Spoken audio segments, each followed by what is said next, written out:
Módulo 23, frente 4, vamos falar sobre cilindro de base circular. A definição de cilindro não é uma definição muito difícil de se obter ou de se conceber. Basta você imaginar dois círculos que são pertencentes a planos paralelos, não necessariamente com seus centros alinhados na mesma vertical, por exemplo, e você imagina ligando todos os pontos da região circular do plano alfa com os outros pontos da região circular do plano beta, plano e alfa e beta, planos paralelos. Nesse caso, você tem um cilindro de base circular, cilindro que é uma figura muito importante, tem muito exercício a respeito de cilindro que cai nos principais vestibulares, no Enem e tudo mais. É uma figura que diferencia das figuras que a gente já estava acostumado a trabalhar anteriormente, por conta que cilindros não possuem arestas. No caso, o cilindro faz parte de uma leva de figuras importantes da geometria espacial, que são os corpos arredondados. Você tem aqui o cilindro que tem duas bases circulares e a sua lateral, no final das contas, na verdade, é um retângulo que foi rotacionado ao redor de uma de suas medidas. O cilindro com o qual a gente vai se deparar a maioria das vezes é o cilindro circular reto ou cilindro de revolução.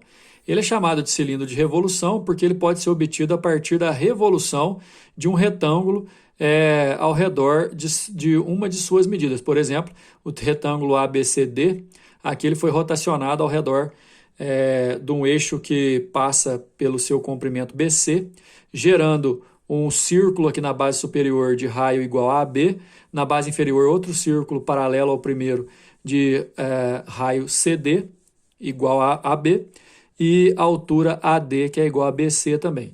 Outra coisa que serve para a gente identificar um cilindro reto. Os dois círculos que fazem parte de planos paralelos possuem um eixo, que é um eixo em comum, e esse eixo que liga os dois centros dos dois círculos forma 90 graus com os planos que contêm esses círculos. Certo? No cilindro circular reto, a gente tem BC, aqui é o eixo, AD é a geratriz, que muitas vezes a gente vai denominar como altura do cilindro. AB e DC, aqui no caso, é o raio da base, e a gente também pode ter a possibilidade de cortar esse cilindro na direção radial, que a gente fala, na direção diametral, melhor dizendo, gerando o que a gente chama de secção meridional, ou secção meridiana. A seção meridiana de um cilindro é sempre, pessoal, um retângulo, esse retângulo que vocês estão vendo aí de amarelo, de largura 2R e de comprimento H, onde R é o raio da base do cilindro e H é a altura desse cilindro. Obviamente não tão perfeito assim, essa figura aqui que eu acabei desenhando rapidinho aqui do lado, é uma situação para você poder enxergar melhor o que é essa secção meridiana. Eu acho que aqui dá para ver melhor que essa região que eu estou chamando de S é uma região que aparece quando você faz um corte seguindo o eixo BC do cilindro circular reto, coincidindo com os dois diâmetros da base superior e da base inferior.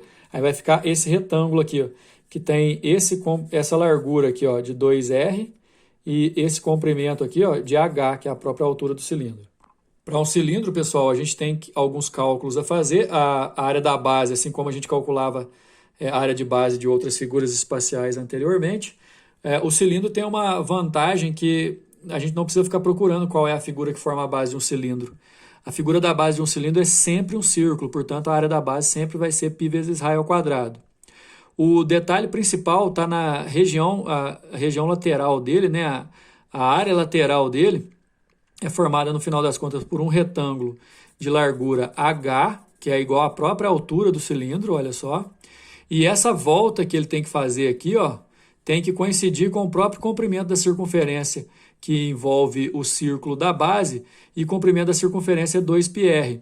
Esse R aqui, ó, formando 2πr do comprimento do retângulo que forma a lateral do cilindro, é o R da base do cilindro. E aí você pode identificar, olha só, a área lateral de um cilindro, pessoal, no final das contas, é a área de um retângulo, cujo comprimento é 2π vezes raio e a altura é h. Então, se você fizer essa área lateral, vai ser 2πr h, que é essa fórmula aqui. Tem gente que prefere decorar, tem gente que prefere entender assim. A área total, você soma as duas bases, né, a superior e a inferior, os 2π vezes raio ao quadrado. Com a área lateral, você vai ter o conceito de área total. Como toda figura espacial, o cilindro também tem o volume, o que difere principalmente suas características de uma figura plana é ter volume, né? O volume do cilindro é calculado assim como a gente calcula o volume de um prisma, área da base vezes a altura. Só que aqui a gente não tem toda aquela discussão que o prisma exige. Qual que é a área da base, que figura que forma a base? Aqui não, sempre vai ser um círculo de área π vezes raio ao quadrado. Π vezes raio ao quadrado é a área da base, h é a altura, então o volume de um cilindro é sempre isso. πr ao quadrado h, mas eu, se fosse você, assimilaria o volume do cilindro assim, conhecendo cada vez melhor a figura, cuja base é um círculo de π vezes raio ao quadrado de área e h é a sua altura. De forma especial, pessoal, e inclusive a título de informação, se em algum momento a gente se deparar com um cilindro equilátero, é o cilindro cuja altura é igual ao diâmetro da base, ou seja, 2r. Página 73, a gente já encontra o primeiro exercício. Olha só, uma garrafa térmica tem formato de um cilindro circular reto, fundo plano e diâmetro da base medindo 8 centímetros. Isso quer dizer que o raio, então, vale 4 centímetros. Ela está em pé sobre uma mesa e parte do suco em seu interior já foi consumido, sendo que o nível do suco está a 13 centímetros da base da garrafa. Isso aqui, ó, pessoal, seria a altura do cilindro de suco que forma aqui dentro, né? Na verdade, o cilindro que a gente está considerando é só onde tem suco, essa parte. O suco é despejado num copo vazio, também de forma cilíndrica e cuja base plana, cujo diâmetro da base é de 4 centímetros e com a altura 7. O copo fica totalmente cheio de suco, sem desperdício. Ou seja, pessoal, o volume total do copo é igual ao volume de suco que tem na garrafa. Quer dizer, o copo ficou totalmente cheio com esse suco que estava na garrafa, então a gente pode igualar os volumes. Nessas condições, o volume de suco restante na garrafa é em centímetros cúbicos aproximadamente. Adote o π igual a 3, despreze a espessura do material da garrafa e do copo. Uma coisa que eu confundi aqui na hora de fazer a leitura, que na hora que eu li o suco é despejado no copo vazio, eu pensei que todo o suco era despejado nesse copo vazio. Pelo visto, não. Então, por favor, vamos esquecer dessa ideia aqui, ó, que o suco não foi despejado por completo no copo, então a gente não pode igualar o volume de suco ao volume do copo. Então, nesse caso, o que a gente vai fazer? Fazendo o volume igual a π vezes raio ao quadrado h, a gente primeiro vai calcular o volume de suco no interior da garrafa. O volume do suco no interior da garrafa é π vezes o raio da garrafa ao quadrado vezes 13, que é a altura. Total, usando π igual a 3, 3 vezes 12 vezes 13 dá 624 ml, 624 centímetros cúbicos de suco aqui dentro. Ok? O volume despejado no copo, ou seja, o volume do copo, também vai ser calculado nessa mesma forma, só que o diâmetro do copo é 4, então o raio vai ser 2. Então a gente vai fazer π vezes 2 ao quadrado vezes a altura do copo, que é 7. Ficando assim com o π igual a 3. Calculado o volume do copo. Então, no final das contas, eu tinha 624 dentro da garrafa, eu enchi um copo de 84, quanto que sobrou nessas condições? O volume de suco restante na garrafa é em centímetros cúbicos aproximadamente. Ou seja, eu tinha 624, coloquei 84 no copo, só subtraindo, eu acho que 540 é o volume de suco que sobra na garrafa. Número 2. Se as áreas laterais de dois cilindros equiláteros são respectivamente 16π e 100π, então seus volumes em centímetros cúbicos são respectivamente... Lembrando, pessoal, que para qualquer cilindro de base circular de raio R, a área lateral é um retângulo de 2πr de comprimento, que tem que coincidir com o comprimento da circunferência, que envolve o círculo da base, H, que é a própria altura, certo? No caso, é o seguinte, para começar, eu tenho dois cilindros, um pequeno de área lateral 16π e o outro grande de área lateral 100π. O detalhe é que os dois cilindros são equiláteros, o que indica necessariamente que a altura de cada cilindro vale 2 vezes o raio. Por isso, pessoal, que aqui no cilindro pequeno, que o raio é R minúsculo, a altura é 2R.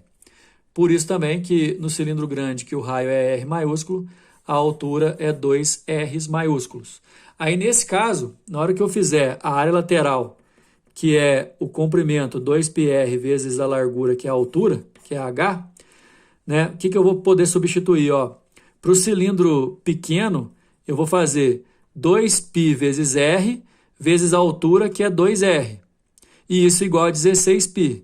Aí eu posso cortar o π, e essa conta toda que fez direto vai ficar do lado esquerdo 4R ao quadrado igual a 16. Se eu resolver isso, realmente o Rzinho dá 2. Com o cilindro maior, exatamente a mesma coisa. 2π vezes o raio, que é o comprimento do retângulo, vezes a altura, só que a altura vale 2R. Isso igual a 100π, porque a área lateral dele é 100π. Eu posso cortar o π. Aqui vai ficar 4R ao quadrado é igual a 100, resolvendo R, ou no caso o R maiúsculo, né? R vai dar 5. Né? Ele estava querendo saber o volume de cada um. Para calcular o volume de cada um deles, eu posso fazer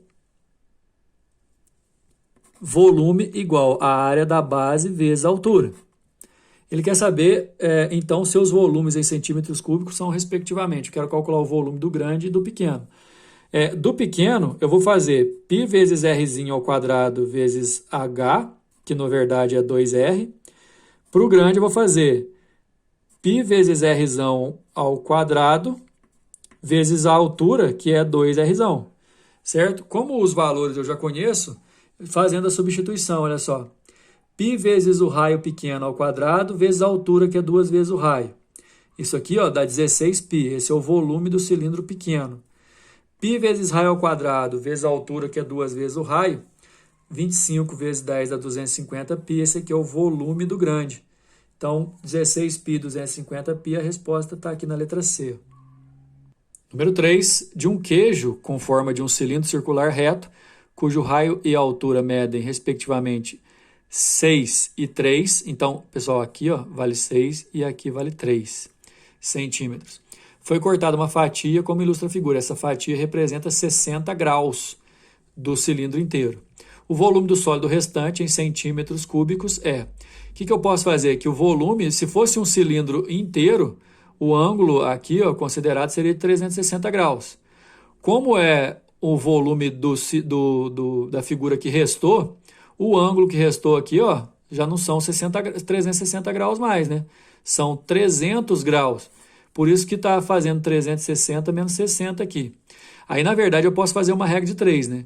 Se fosse 360 graus, era π vezes raio ao quadrado H, certo? Aí, esses 360 graus, com as condições do exercício me deu, o raio é 6 e a altura é 3. Se eu substituir aqui, vai dar 36 vezes 3, 108π. Agora, o cilindro, a figura que não é um cilindro mais que restou, não tem um ângulo de 360 total, tem um ângulo de 300. Então, vai ter um volume V. O que eu posso fazer? O V, então, é o 300 vezes 108π, que tem um vezes, né? Dividido por 360. Aí, se eu fizer essa conta, vai dar 90π, a resposta, letra E. Número 4. As bases do sólido ilustrado na figura 1, destacadas em amarelo, são figuras congruentes contidas em planos paralelos que distam entre si 6 unidades de comprimento. Então, quer dizer que a altura aqui total é 6. A base inferior desse sólido, apresentada na figura 2, a gente vai ver a figura 2 daqui a pouco, é limitada por arcos de circunferência centradas em 2, 0, 4 e 0 e 4 e 2, e por 2 segmentos de reta. Então, explicando melhor, aqui está a figura 2, né, pessoal? Aqui é uma circunferência com centro em 2 e 0, aqui é outra circunferência com centro em 4 e 0, aqui é outra circunferência com centro em 4 e 2. O volume do sólido indicado na figura 1, em unidade de volume do sistema de coordenadas cartesianas OXYZ é igual a... Isso daqui, pessoal, é a área da base do sólido. Eu vou calcular o volume fazendo essa área de base e multiplicando pela altura. E, na verdade, só para lembrar, porque nesse take do vídeo aqui a gente não tem a altura, só para lembrar que a altura é 6.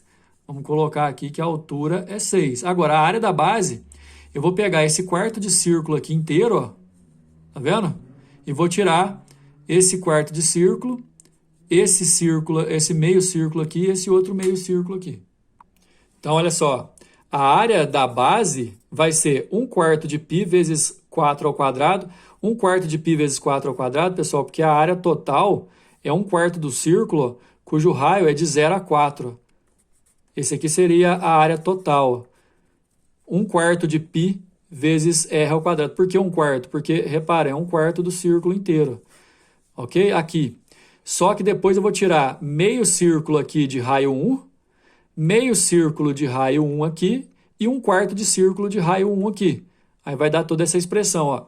1/4 de π vezes 4 ao quadrado seria a área total aqui, ó, fechando nesse 1/4. Menos meio π vezes 1 ao quadrado é a área desse círculo, desse meio círculo, né? Menos 1/4 de π vezes 1 ao quadrado é a área desse quarto. Menos meio de π vezes 1 ao quadrado é a área desse meio círculo. Fazendo toda essa conta, a área da base 11π sobre 4. Essa é a parte mais difícil, porque depois calcular o volume é só multiplicar, como eu disse ali em cima, essa área da base por 6, que é a altura. Então eu vou fazer 11π sobre 4 vezes 6, simplificando aqui, ó, dá 2 e aqui 3, 33π sobre 2, que é o mesmo que 16,5π, que é a resposta da letra C. A gente termina aqui nossa aula de cilindro. Próxima aula a gente vai falar de cone. Até mais!